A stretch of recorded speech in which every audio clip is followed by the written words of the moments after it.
Life is a journey. It always has been.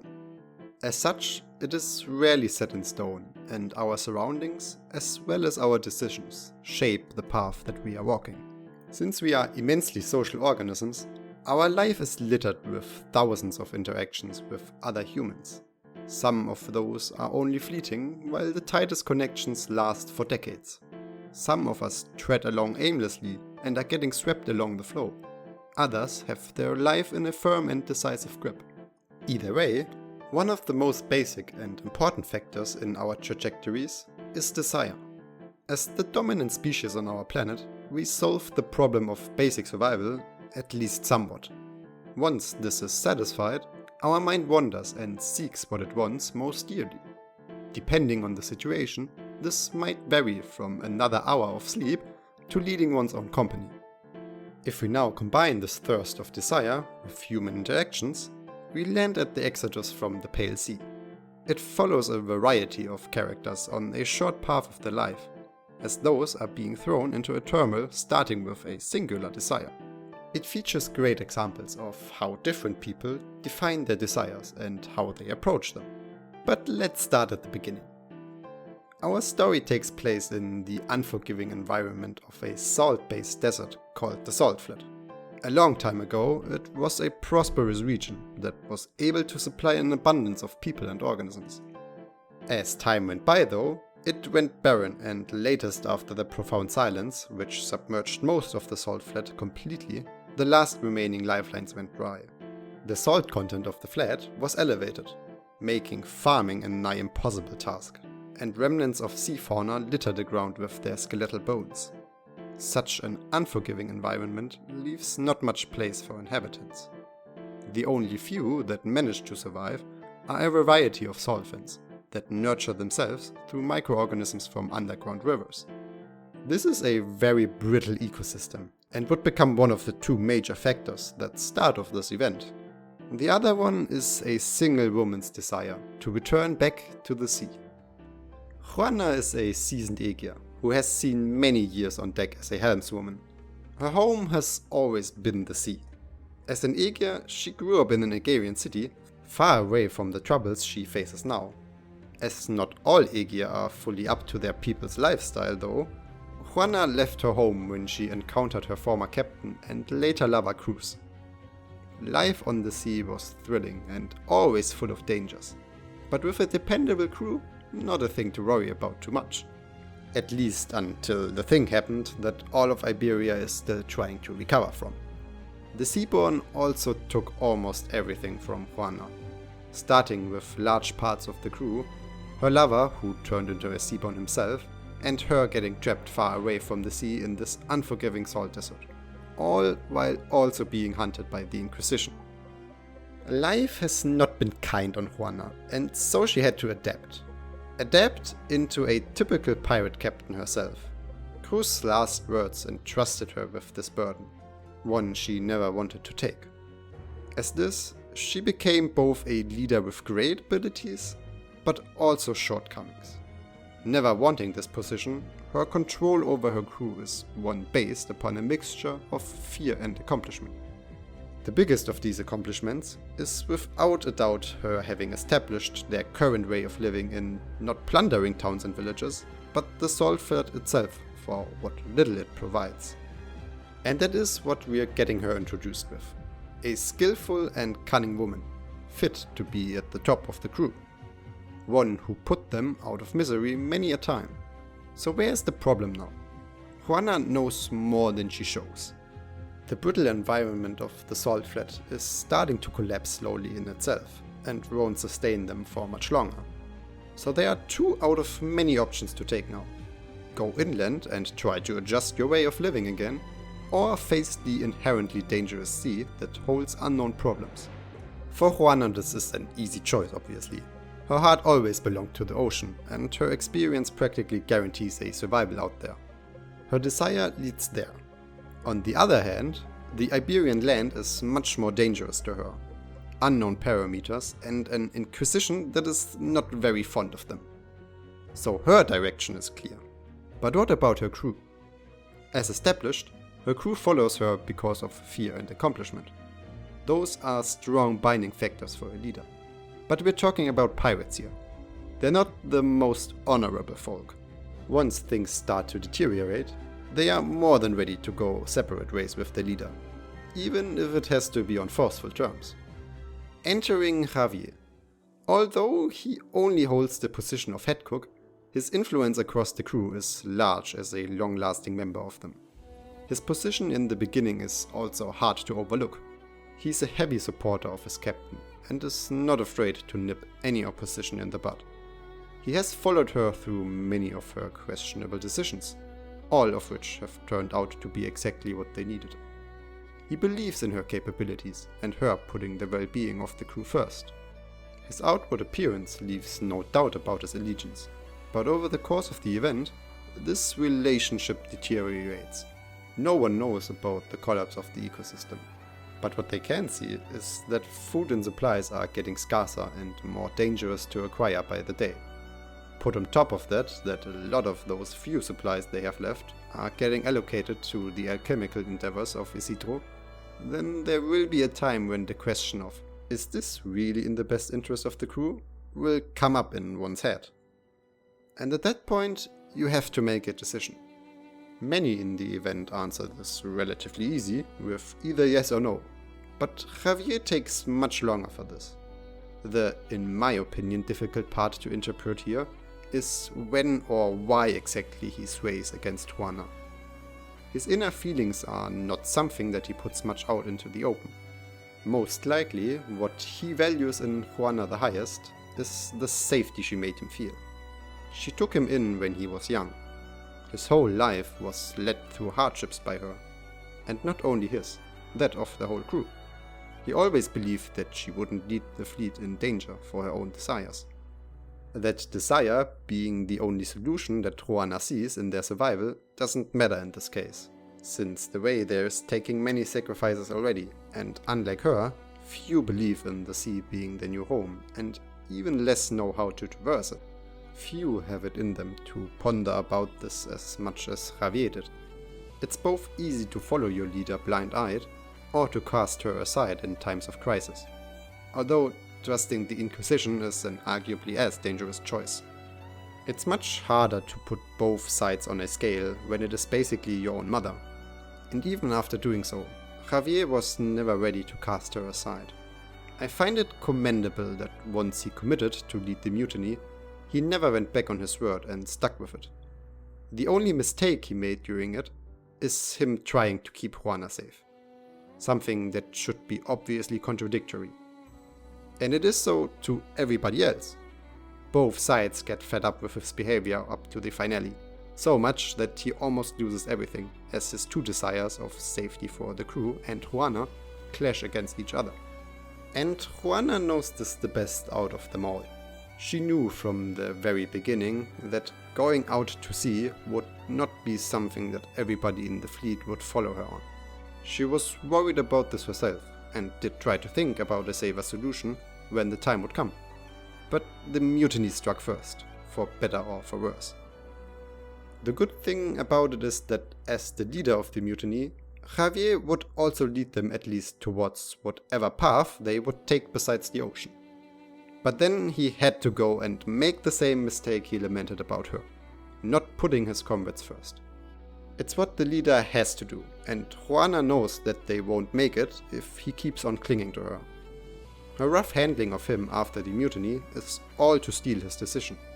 One he only accepts after she started to kill some of his comrades, but hey, something always has to happen first before things truly change, and what are a few lives before your cooks resolve to leave the safe home of his mother. Man, the more I think about this, Javier is a more terrible leader than Juana could ever be. It only makes sense in this way that all of them go separate ways after they returned to Aaron. I honestly kind of like Javier though. He symbolizes a decision-making that is being held back by a safe haven. Embarking into a new environment is a scary thing for many, much more so if their current environment feels so much like home. Only when this one crumbles enough, in this case a mother kicking out her child, does the new environment seem less dreadful to tread.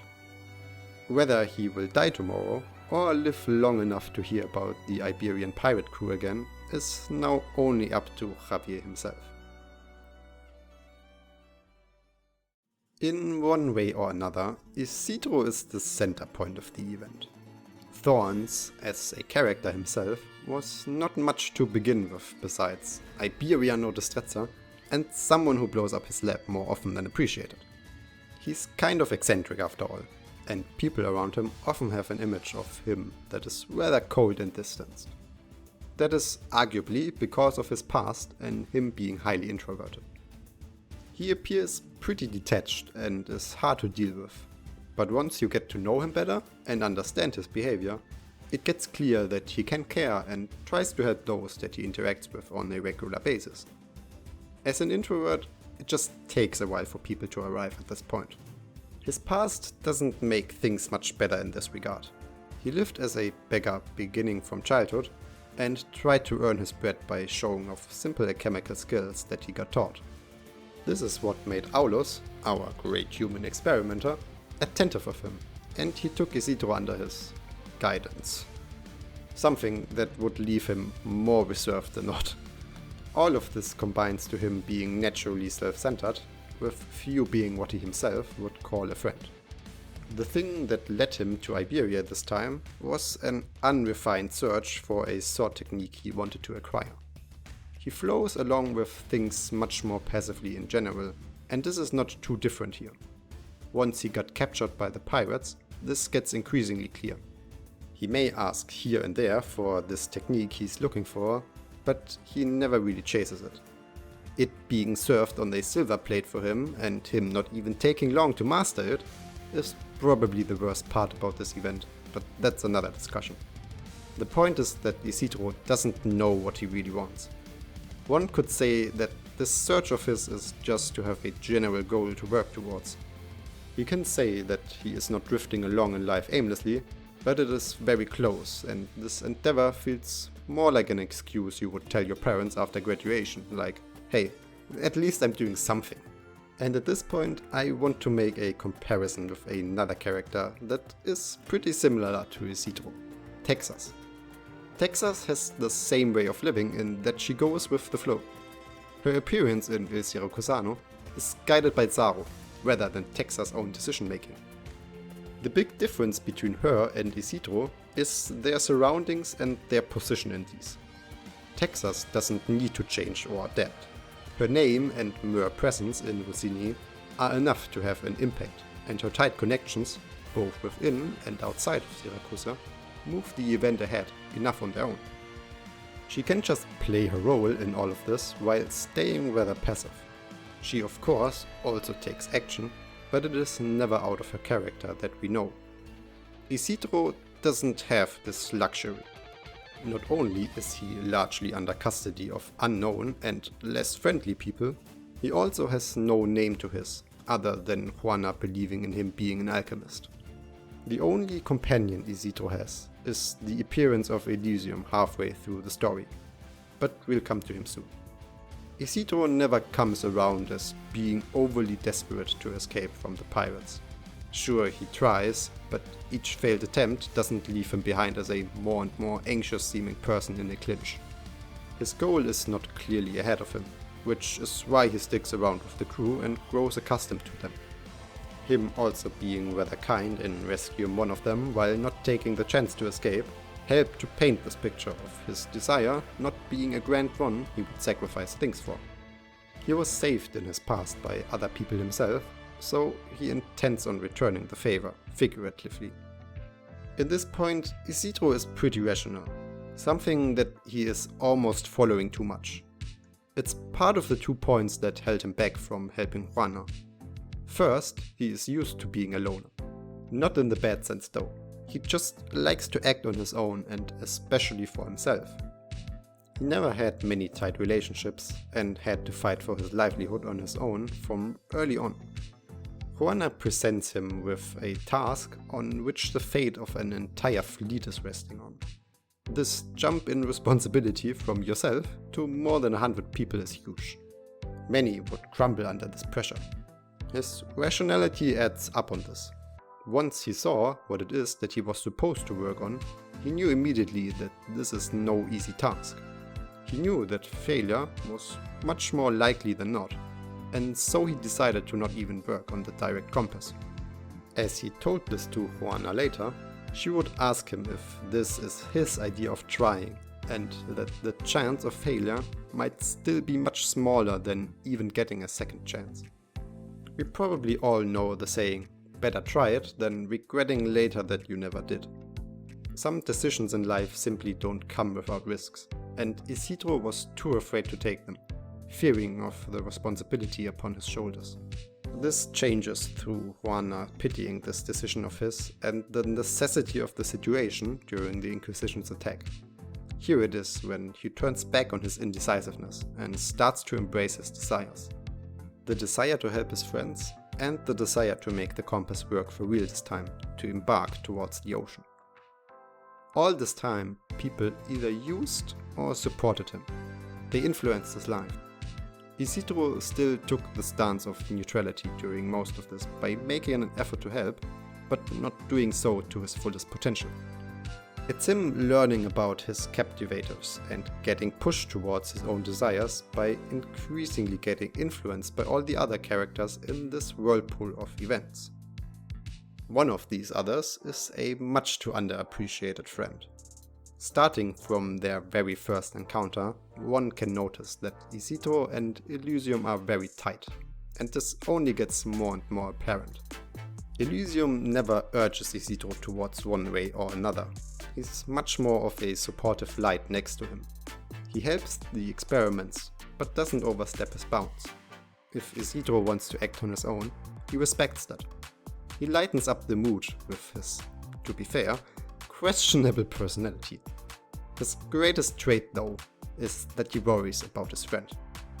Reedy mentions in the beginning how much luggage he took on their journey, just for Elysium to say that parts of it are cosmetics for Isidro that he would desperately need in this heat. Something that fits Elysium's character very well.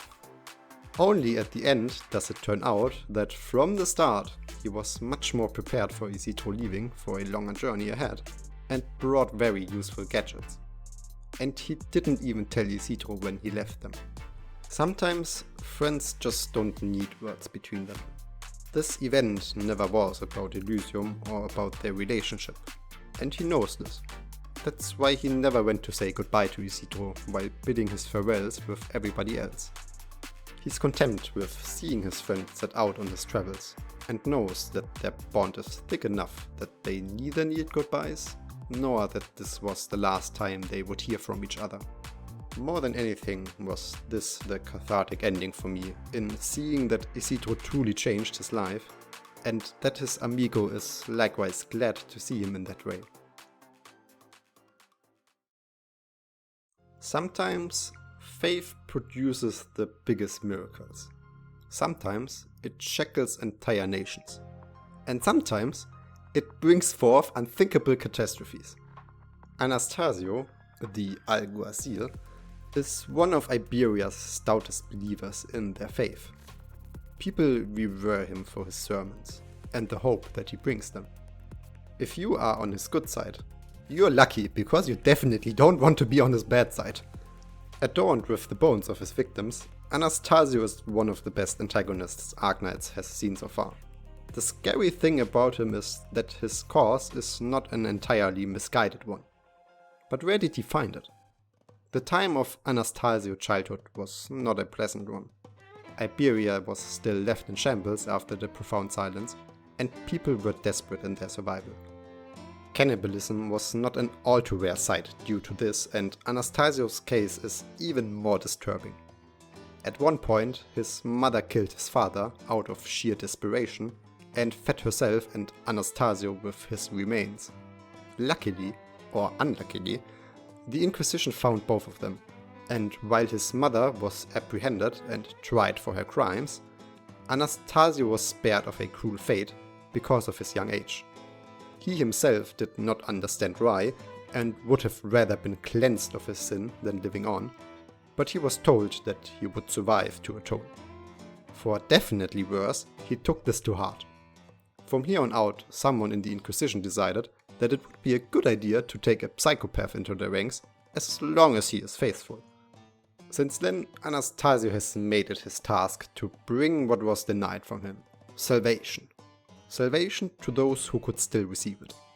Unlike his life, which was a mistake from the beginning, criminals were leading an upright life at some point, and they can be freed from their later wrongings by death. His philosophy is actually relatively simple: give those that his faith marks as sinners and sufferers salvation by death. In doing so, he would ultimately also atone for his cannibalism. The thing that he detests the most in those he hunts is their desire. The Inquisition's teachings refer to desire as the root of all evil. Desire brings forth the worst in people and makes them abuse each other for worldly delight when they should live in temperance. It is why Anastasio hunts Isidro so relentlessly. He has guarded the compass for years and killed many in its name. To him, the compass works like an emitter that brings forth the desire of people around it, thus corrupting them. It's a fair argument of his that Isidro doesn't even know what he is dealing with and what it would bring. And how could he repent if he doesn't know the errors he committed? Ironically, Anastasio acts like a guide for Isidro towards his newfound conviction. Oftentimes, conversations between antagonists can feel misplaced when these conversations make no sense if they could just fight each other. It gets good when they have a reason to talk.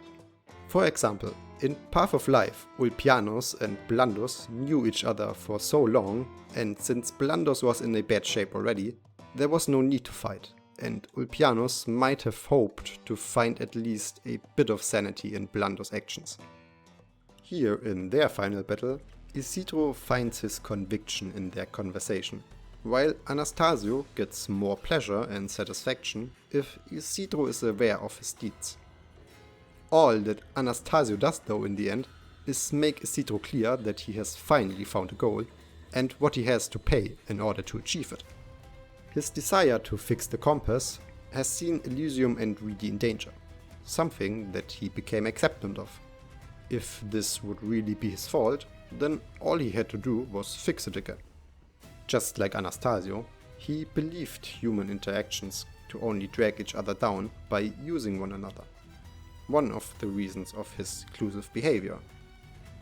Anastasio still believes in this philosophy. Living without such sin of dragging each other down is true freedom and happiness after all. His charisma is what makes other people of Aaron follow him on this path of exacting judgment on the pirates. So who is it really that drags others into danger? Isidro sees this contradiction within Anastasio and faces him with it. Is it really his faith that guides him, or is he just afraid to die? He is definitely not wrong. As Isidro jumped over the railing and Anastasio was sure of his victory, he felt as if he lost something. With Isidro, the compass also vanished. Anastasio's primary reason for hunting down alchemists for so long. In a sense, his duty was fulfilled. But he still forbids himself from dying, resembling much more of a selfish decision than one founded in his faith. And he would find out himself soon enough. With Isidro slashing his neck after coming back, he feels both relief and fear about the blood running from his wound. His deepest sins flow out along with it. He is pure again, meaning he can live again. So he tries to stop the bleeding, but only the bleeding can atone his sin. At this point he understood his own paradox and fell from the ship.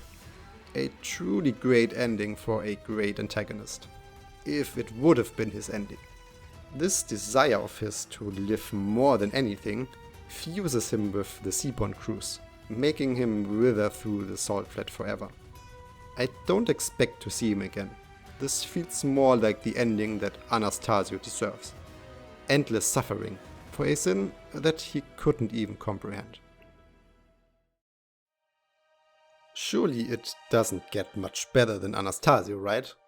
A walking contradiction that is as ruthless as it can get. Well, it does. Most of the time, it's relatively easy to differentiate good from evil. Anastasio is one such simple case, but Silva is not. Silva is the leading priest of the town of Aaron, where he arrived some decades ago. He is portrayed as their white knight.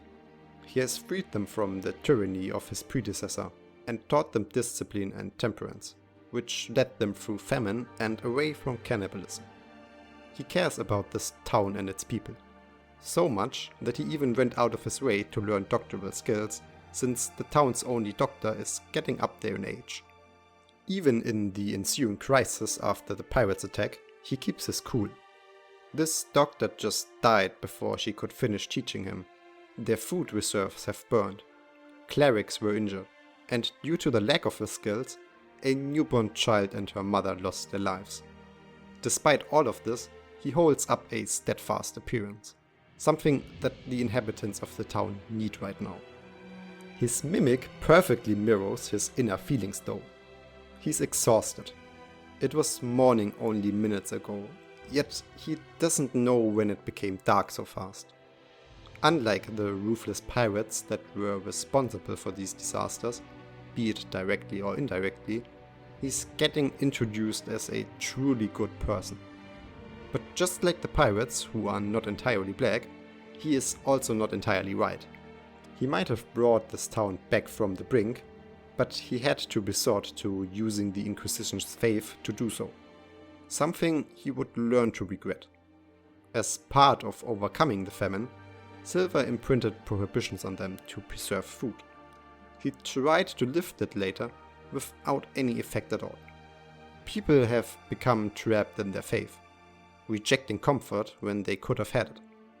This is also why Anastasio was so effective in rallying them up, since his interpretation of the Inquisition's faith is also what Silva taught them to survive. He sees this as shackles that hold them back, but more importantly, it is holding back the progress of Aaron as a town. Here is where he and Anastasio start to clash. Anastasio sees no problem at all in how things are going. He's even commending Silva for his efforts in the past. He is not okay though with Silva trying to use the pirates in pardoning them and using them as resources for the benefit of the town. Their faith forbids them from this, and how could he betray the townspeople's faith like this? Silva argues back and forth with Anastasio that this is the only way they would be able to sustain themselves in the future. Their resources are spent, and attacking the pirates would rob them of their last strength. Anastasio knows that he has the better leverage though. Since Silva transformed the town into a devout one, they would automatically follow the stouter believer of the two. Silva has nothing really to counter this, since he knows that Anastasio is also the stronger of the two, although he was still able to guide their operations somewhat. He was clearly relieved once Anastasio was bombed from the ship and made sure that no one would be coming to his help in the unlikely event of him surviving. He built the city, and in doing so, saw it as a sort of his life's work, one that he would not see destroyed by neither the pirates nor the alguacil, hence him ignoring his death. He's even arrogant enough to say Anastasio never cared about anyone but himself. And well, Silva did care for more than himself, just not the people. He forgot one of the priests that got injured during the first raid of the pirates. It shows that he, even more than Anastasio, sees them as stepping stones rather than individuals.